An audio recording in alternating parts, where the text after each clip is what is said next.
برای اینکه همیشه یه ساز کوک داشته باشیم نیازه که 4 تا عدد به خاطر داشته باشیم. عدد اول برای سیم می که زیرترین سیم ما روی ساز باشه 659/255 هرتز. برای سیم دوم که سیم لا باشه اسمش باز عدد 440 هرتز رو به خاطر بسپاریم.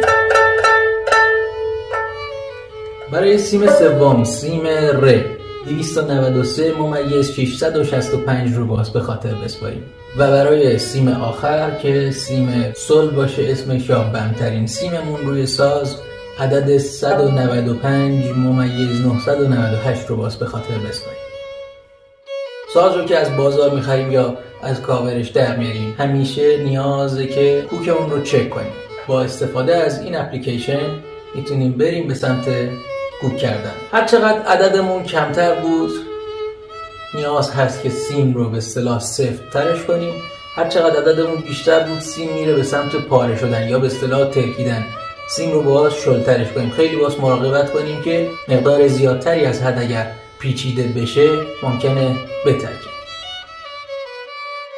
یه دور از بالا گوشی ها رو کوک میکنم با انگشت و دور بعدی با آرشه به وسیله تاندونای تنظیم کوک تا دقت کارمون بیشتر بشه.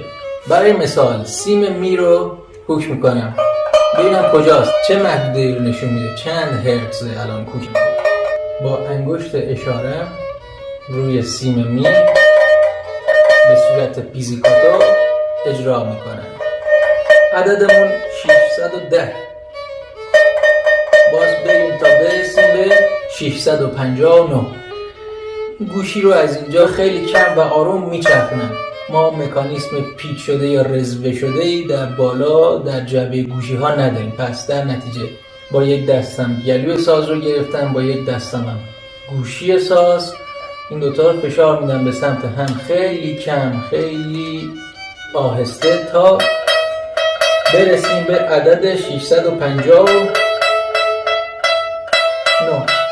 تقریبا میزون شد.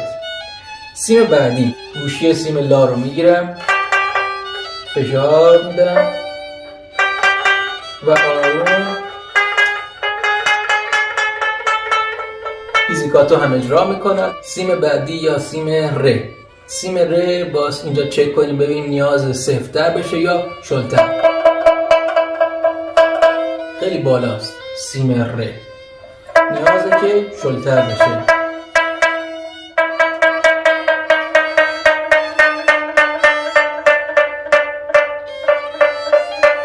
تقریبا. و سیم آخر سل. باز بیایم بالاتر، عددمون کمتر از حد نصابه. خب ول کرد. من نیاز دارم که این گوشی رو در حفره فشار بدم.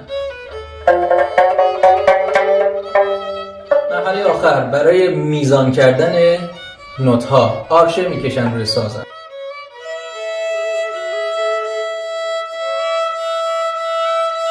با تاندون یه مقدار کوک رو دقیق ترش کردم. بریم سراغ سیم بعدی لا.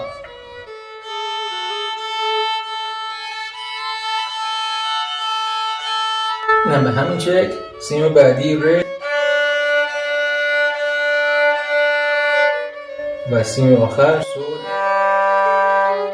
همیشه حواسمون باز به این خرک که یه مقدار کج هست باشه.